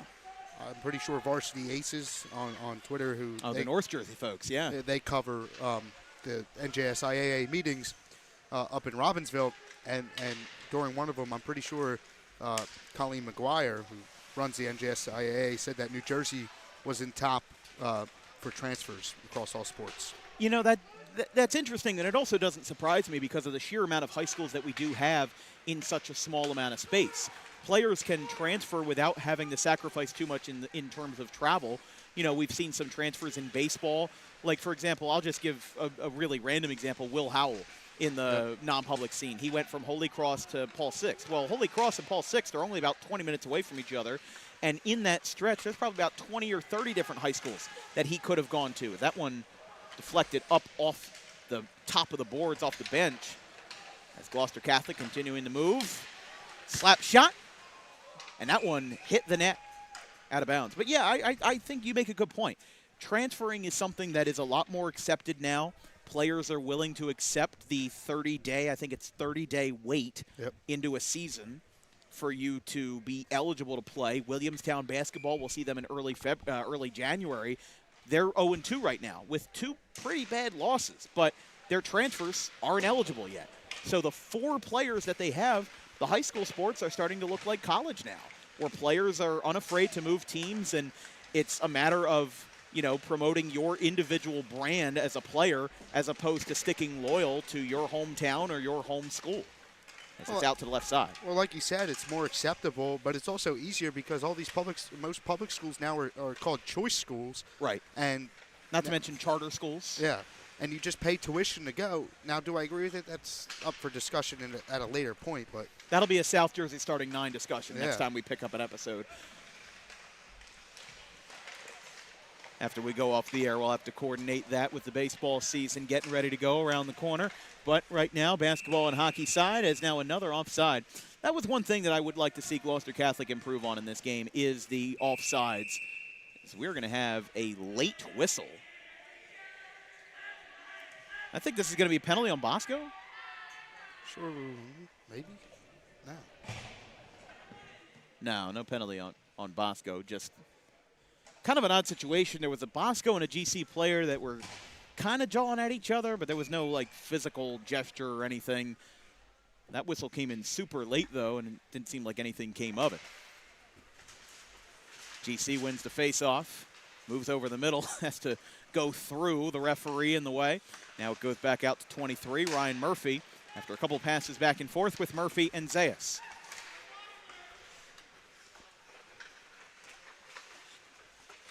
Little shove from behind. Bosco back behind the net, slaps it, and out of play. 5:30 to play in regulation. Still full strength here. We've had a handful of power plays, but honestly not that many. I mean, we've had a couple on Don Bosco. We've had a couple on GC. We had a 5-on-3 for Bosco that GC was able to kill. And it was just an interesting game in terms of again, Bosco had that 5-on-3. I think it was in the second period. Yep. GC killed it, and then 30 seconds after they went back to full strength, that's going to be a goal. Or yeah, it's going to be another goal. The celebration was a little subdued because of the score, but it will come in for number 17, Chris Conklin, and that's going to be his second of the day. So Chris Conklin guides in a goal just past Geyser, and honestly, anything at this point, might just be running it up, but it's 9-2. It might be his easiest goal of his career. That went off the back wall. Kind of was an empty net because Geyser was With a pulled out. half-empty net, Geyser was pulled out from the previous shot. Back in action, 7-goal lead for Don Bosco. Our next action for DWB, as we mentioned, will be tomorrow. We've got 3 basketball games this weekend, Thursday, Friday, and Saturday. We have the Audubon Green Wave and the Haddon Township Hawks. Audubon, my alma mater. We play them at 5:30. First time covering Audubon basketball on DWB, on their home court, I should say. But we've got another one on Friday the 19th, Gloucester versus Pittman. Ooh, that was close again, but moves up. Geyser gets a man out, tries to shovel it in again. No luck there.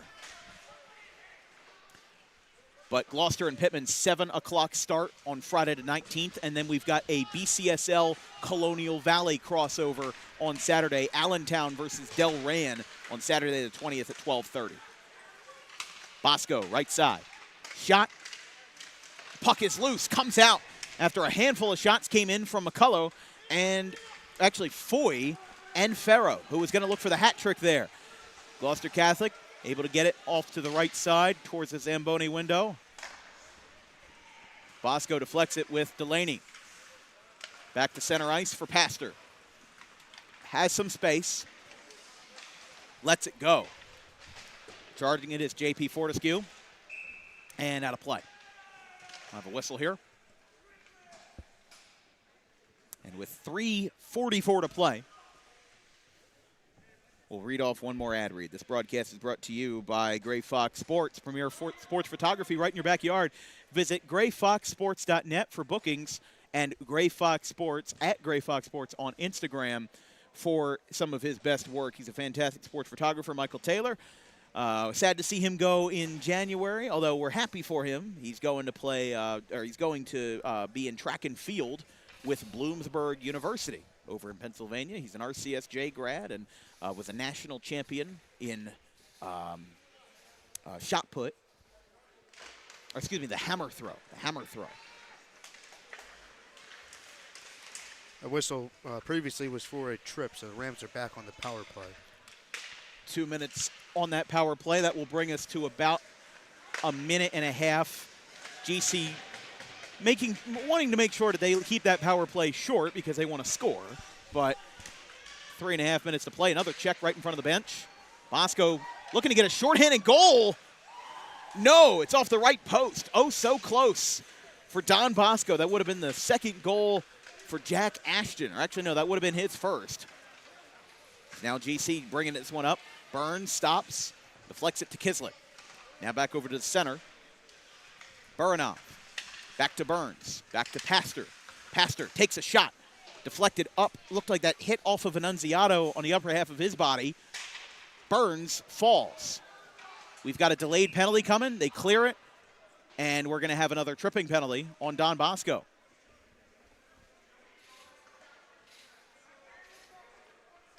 Some more talk in there as looks like going into the box will be number 22, Papacristo. So we're going to have a minute of 5-on-3 here for Gloucester Catholic. The two, they're exactly a minute apart. 1 minute left on the first penalty, which was also for tripping. And now 2 minutes for number 22, the captain Papacristo, who scored today for Don Bosco. I mean, a lot of players have scored for Don Bosco today. Let's just say that. The face-off kind of falls apart. He flicks it over to Buranov. Burnov takes it himself on the 5-on-3. GC looking to get the best shot possible to try to get at least a salvage goal. Can't get it there. Gets rattled out, and GC can't take advantage of it, although they still have 35 seconds and counting on the 5-on-3. They'll have a minute 30 of the power play.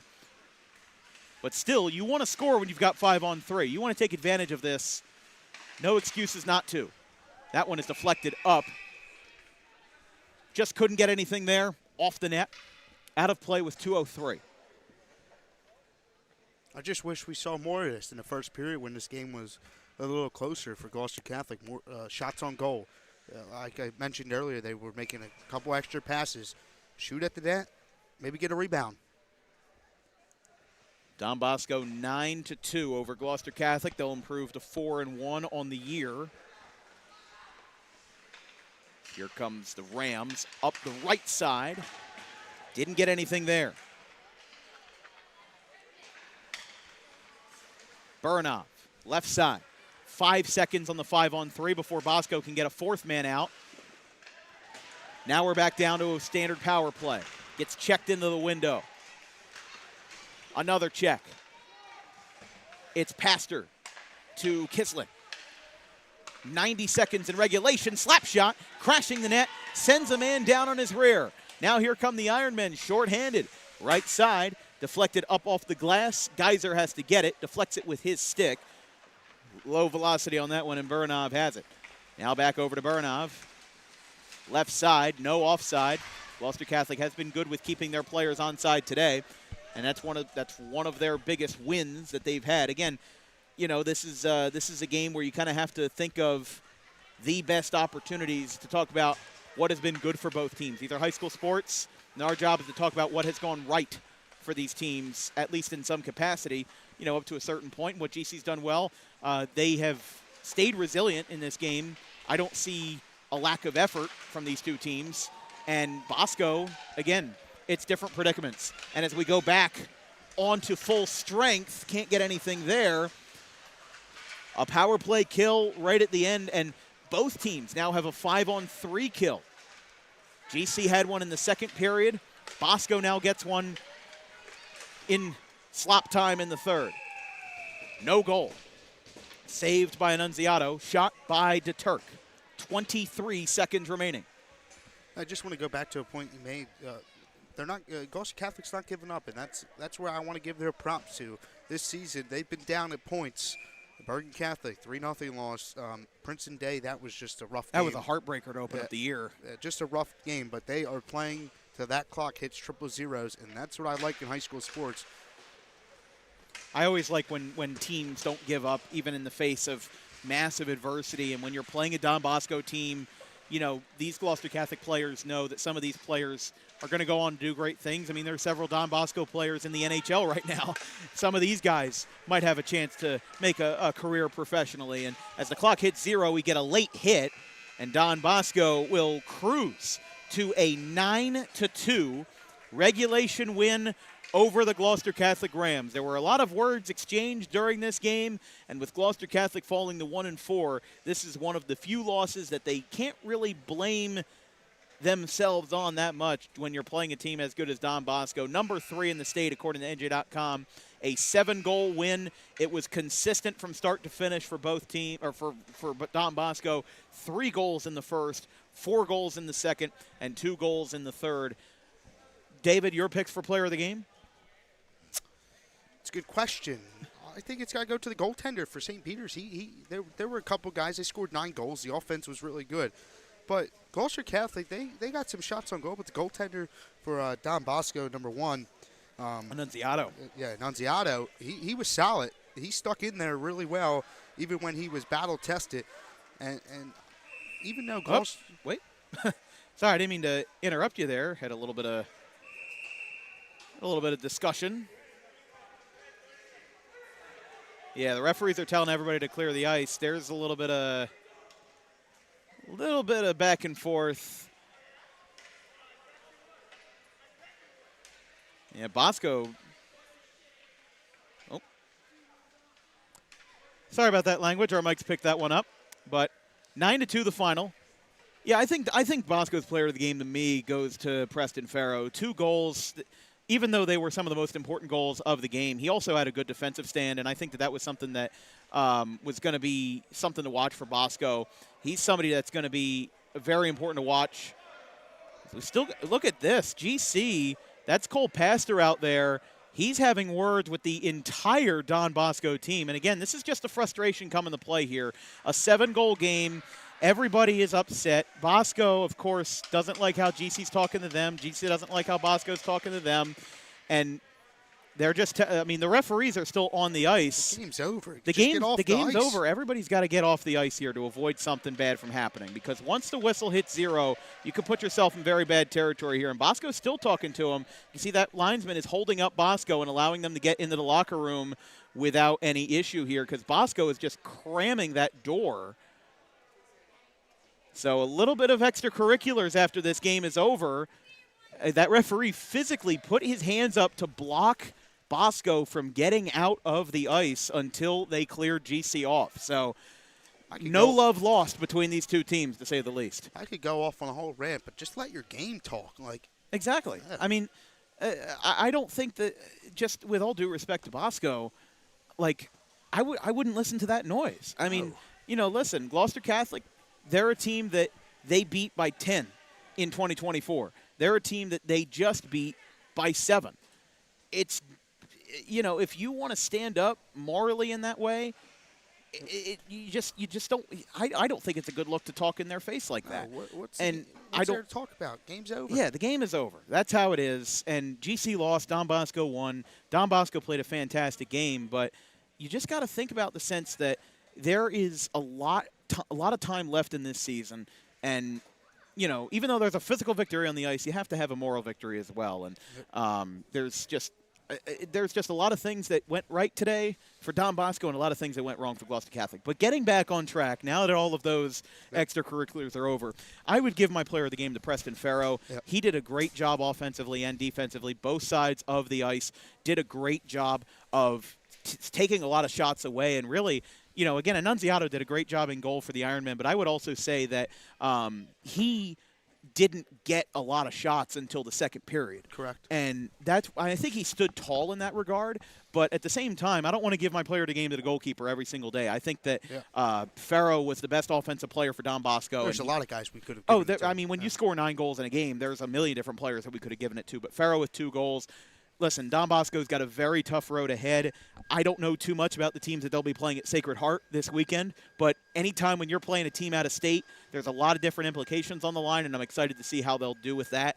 And they'll play Gloucester Catholic again in 11 days' time in Ramsey on the 28th. So, listen, if you saw the extracurriculars in this game, you might want to set your DVR for the 28th as well. But that'll be all for us tonight from Hollydale Ice Arena. A final score of 9-2 as Mike Raspa and Greg Costos their head coach, Greg Toscos. They are exchanging some cards with the officials.